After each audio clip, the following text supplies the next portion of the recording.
Hello and welcome to the Switch Underground. My name is Danny and today we are on episode 18 of Sundered, the Eldritch Edition on the Nintendo Switch. We are fully upgraded in the tree. I mean, everything. In the last episode we took care of the last mini-boss. We got some perks, but we also got our cannon. Oh shit. Our cannon now is like a giant-ass laser. How cool is that? Keep shooting us up there, whatever. So, as I said in our last episode, we're smacking the eye. Just do it. So, I don't know what this is gonna do. The last time I tried this, he kept bitching that I didn't have enough shards and I wasn't powerful enough. And this time, he's not gonna be able to say that stuff, so I don't know. I don't know what. Is it gonna just drop us straight into the final boss, is the question. Got no idea. Should start talking here. Oh, it is dropping us into the final boss. Let's let our energy charge up. What are the odds that we just like... Here he is, dude. Oh god. Okay, wow. Great start. So, looks like we're gonna do this a lot. Oh wow, there's platforms here. Okay, so he has crystals there.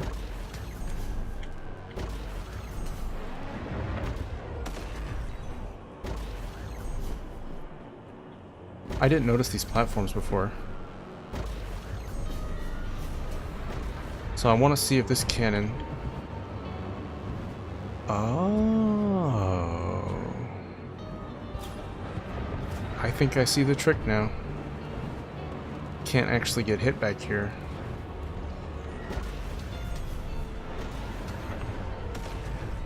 Got it. So this is literally the game now.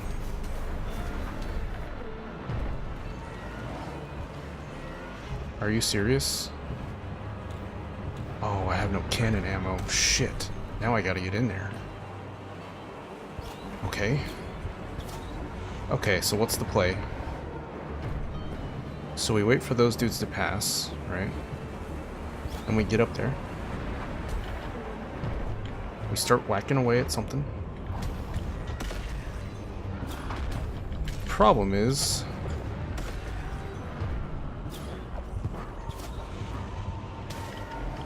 Okay. We can make this work, I think. Maybe we can.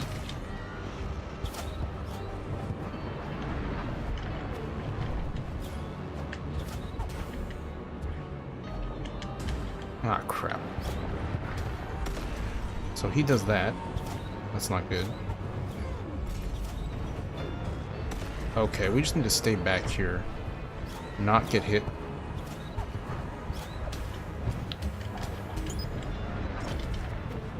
Ooh, that was actually pretty good. We're gonna pop a potion. Oh, good. Did we get one? Okay. I think we got one. Something dropped. What was it? Oh god, cannon ammo. Ooh, you messed up now, bud. Cannon ammo is what I like, because I can do this.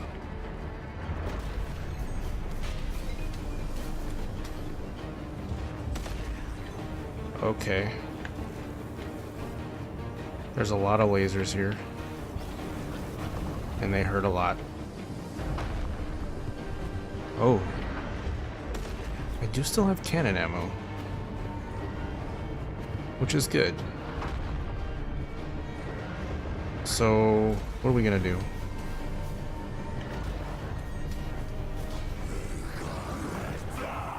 Is that it? How could this be? Screams. No. Hold on. Is that the man? Well, that was one hell of a death. I unlocked a new difficulty. Really? The last episode is 5 minutes. Well, I think we're getting to see the ending now. Hey, we're back in the desert. Hey, that's us.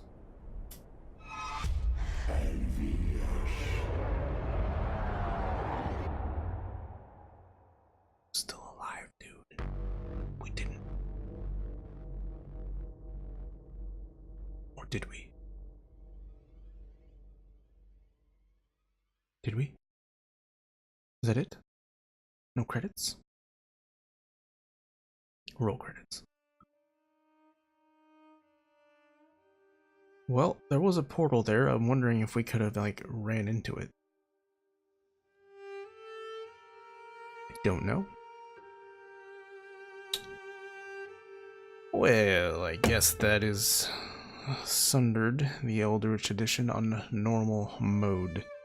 Almost really close to 100%. We almost got everything in the game except that last mask. And now we have unlocked insane difficulty. When the Gamer's Grimoire, Clone, and Ryu over there, is it Ryu? God, I can't remember that guy. It's an R. They were playing it, and Clone's partner wasn't really feeling it. I get that. In the beginning, things felt a little repetitive. However, I found the combat to be extremely satisfying and actually challenging. It felt a lot like Diablo 3 to me. Just especially the endless horde rooms were really fun, and the upgrade path was perfect. Dark Souls kind of does this, you know, with your souls and stuff. To a degree, you actually have to survive.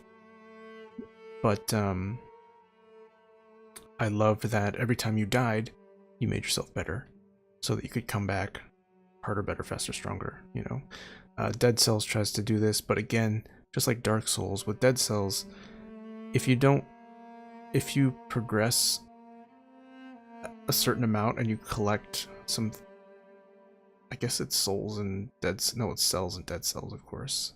Souls in Dark Souls, cells and Dead Cells, but you have to hit these milestones, like these waypoints, where you can actually spend them to make yourself better for the next run. This game doesn't have that. You get money, die, go back, upgrade, and you can just keep doing that over and over. I like that mechanic a lot more than having to hit a checkpoint.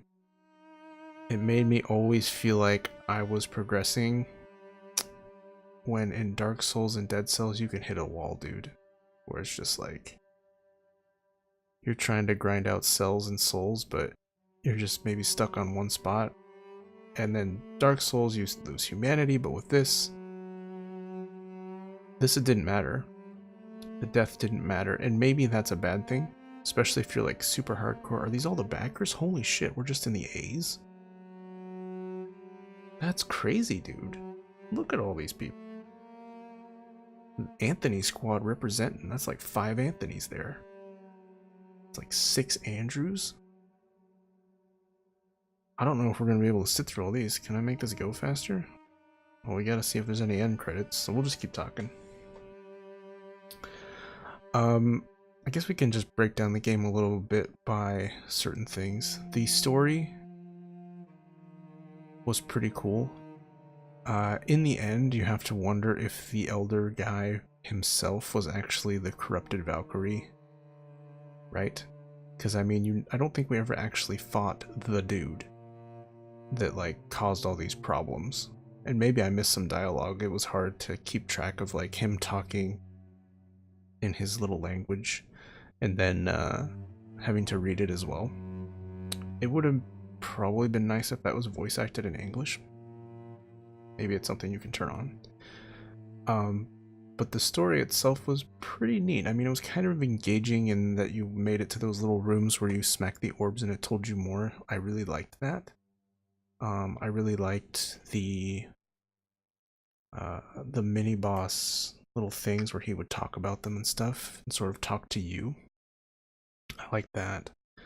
The hidden stuff was great. The map was awesome. The unique mechanic in this particular game is it's like half, well, there's a lot of unique mechanics, but as far as like the map generation goes, it's half roguelite and half static, right? So you have your static chambers that are always where they're supposed to be, but then you have the chambers in the middle that are always randomized. And that was actually pretty neat. And I didn't really notice it a ton until I started farming those endless horde rooms, because I would get rolls where the RNG would give me like a bunch of plants or something, and it was hard to navigate, but then other ones would just be like one hallway full of monsters, and that was great. Let's see, what else? The music, I mean, obviously it's pretty great. Probably could have done with a little less drums. And the battle sequences, whenever there was like a lot of enemies coming, when it like did that like that low bassy sound, I really like that in games as well. Building suspense, I feel, is overlooked a lot in games. I didn't really notice it in Monster Boy at all, like when things were gonna get squirrely.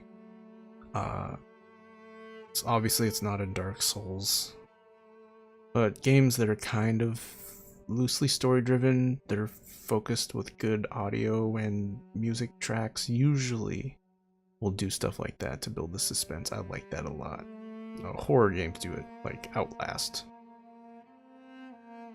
I played Outlast for the Halloween special on the channel. You should go check it out. It's freaky. Freaky. Let's see, we covered the map. Things that we like. The art styles, obviously. I really like that art style. It's very similar to Forgotten Anne, which I also played on the channel. And it's not really like Monster Boy, but just that clean, fluid, kind of cartoony stuff. Like if I'm playing a platformer, I really want it to kind of be that. A lot of platformers that are super serious about themselves, I'm not super into that. But if I'm playing like a 3D world game, I either like it to be like Super Mario Odyssey or 100% like Dark Souls. I don't like any in between. So the art style was great. Looking forward to trying out their other game that I just bought on the switchbedbuy. That will be awesome. And the fighting, there's a few criticisms. Sometimes the endless horde stuff was way unfair. In the third part, if I didn't grind it out, there was no way. You just can't survive that. Without way more of the tree filled than I had. And as easy as the first two worlds were to get through, I was not at all prepared for World 3, so I was forced to go back and farm it. And I don't feel that was right. The Medusas, specifically, really should have been knocked back a peg or two. There was no way. And I mean, you saw like that very last horde room I did with all like the big giant spiky dudes that were like shooting their arms out and stuff, and I got stun locked at the end. That's too much. I mean, obviously I made myself a god, but if I was just not focused on grinding it out, God, that's a lot of Matthews and Mats. Popular name Michaels. Holy cow. Obviously if I wasn't focused on beating it for the channel, and I was like super, I don't want to say casual, but if I was playing the game for fun and I didn't really want to be challenged in that way, I would have turned it off. Probably never played it again, because it wouldn't be worth it. It's just pain, and I didn't want to grind. But because I'm in the position I'm in, I did grind it out, and it made me god, and it was worth it. So if I can convey that, if you've played this game, if you're thinking of playing this game, grind out the tree dude, get your lifesteal thingy, and equip that with the extra bonus shards and luck, and just farm the hell out of that. Because as soon as you get super powerful, awesome. Also, what I would have done earlier is upgrade the cannon to that freaking laser. You saw if you compared the first time I fought that boss to the last time, what did I do? I literally sat on the back wall, fired up the cannon, slid down the screen, and hit all three of his shard fragments. What is that? So some of the bosses probably could have used some work. What they should have done on that last level is move the wall closer, maybe added a couple extra platforms in, and made his sword swing a little shorter, right? Because I knew that back wall was usually safe, but if I was forced to avoid all of those flying skulls for the whole fight I was trying to do the first time, that probably would have been harder. And that would have made it a little more worthwhile than 5 minutes of the game and me having to talk for 10 right now. Some of the mini bosses, as soon as I got super buff, were obviously a joke. I mean, you saw most of the last episode. It was like, I didn't even care about the enemies. I was just trying to avoid the environment and dying. One mechanic that I hated that was absolutely brilliant was those unkillable plants that had the shield that hit you. Those were awful, but they made things very interesting. So well done on that. It's a love to hate thing, you know? Most of the big bosses I found to be pretty awesome, actually. On the very first boss, like when it like zoomed out and he was like absolutely freaking huge, I was like, oh my god, what have I gotten myself into? And then the area 2 boss, same thing, pretty awesome looking. And most of the mini bosses were pretty cool. Some of the joke ones, I mean, obviously the region 3 ones would have been a lot harder if I wasn't totally kitted out, but the region 2 boss with the two little eye floating dudes, the robot guys, you gotta get rid of that. Change that. Add a third one, make them stronger. And the best mini boss, the hardest one, was actually the first priest boss. First priest mini boss, where I had to oh my god, dude, there's no way I'm making it through all these. I'm gonna watch this for 6 years. Okay, I quit out. I'm sorry. The first mini boss where I first got my air dash, that was probably the hardest. Is my entire game gone? 98%, dude. What is that 2%? It's the damn mask. Take a screenshot. Oh, that wasn't it. There's a screenshot button. Alright guys, that's gonna do it. I don't think I'll be making another episode here. We know what that 2% is, and I'm sure somebody's got it somewhere. So, what's next? Greece. Finally, we get to play it. Probably no camera, because it's a beautiful game, and I am not a beautiful person, so I don't want to mess that up. And then after that, we're finishing Valiant Hearts for sure, because that game is very cool. And then we're going to start Darksiders. Cuphead comes out. Katana Zero comes out. And Dragon's Dogma comes out.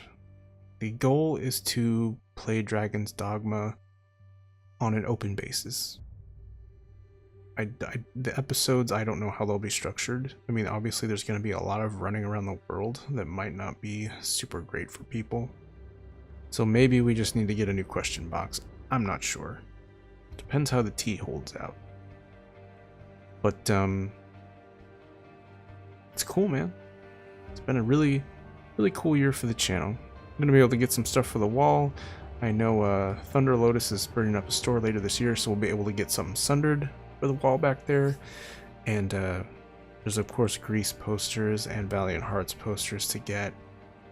And probably some Darksiders action figure would be tight. That I would do. For sure. Alright, that's enough yapping. That's 20 minutes and 15 minutes of me talking, and my throat's starting to hurt. So, thanks for watching. If you watched from the beginning, cool. Thank you. I really appreciate that. I'm still pretty small here, and growth has slowed down quite a bit over the last couple months, and so, I mean, everything's kind of slowed down for this particular season, but I think it's because there just hasn't been a lot of games. Which is fine. That's just how it goes. I'm concerned with it, but I'm not concerned with it at the same time. I knew this was going to be a grind, and it will always be a grind. Until, you know, till I get tired of it, or I don't see that happening, though. You can follow me on Twitter, switchunderg. You can like this video if you like. You can subscribe to the channel if you want to. I love interacting with everybody. Comments are great. Twitter's good. Be good to each other. And we'll see you guys in the next one. Take care.